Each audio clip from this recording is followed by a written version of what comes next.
গ্রামের নাম সুখপুর। এই গ্রামের সবচেয়ে বড় খবরবাহক ছিল রোজয়। কেউ কিছু বলুক আর না বলুক, রোজয়ের কাছে সব খবর থাকত, আর না থাকলেও সে বানিয়ে নিতে পারত।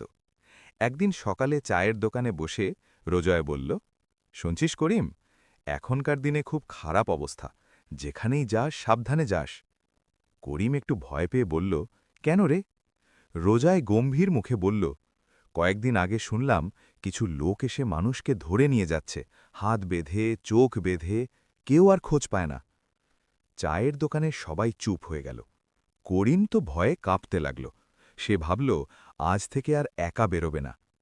কিন্তু গ্রামের মজার ছেলে জাহিদ সব শুনে হেসে বলল, রোজয় ভাই, এই খবর আপনি কোথা থেকে পেলেন?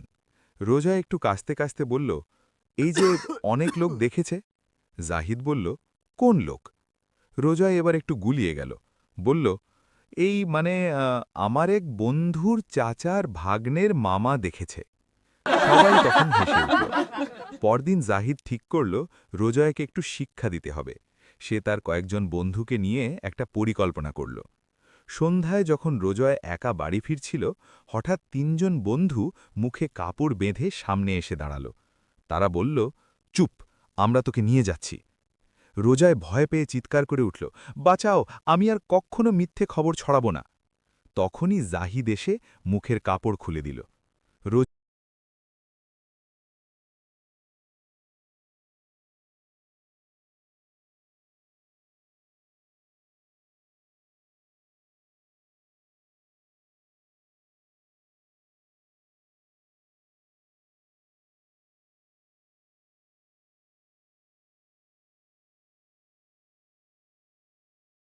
বিশ্বাস করতে নেই, আগে যাচাই করা দরকার।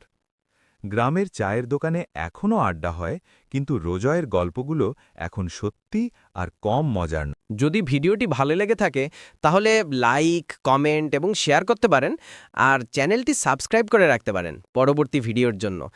আপনি ভিডিওটিতে কী ধরনের কন্টেন্ট দেখেছিলেন?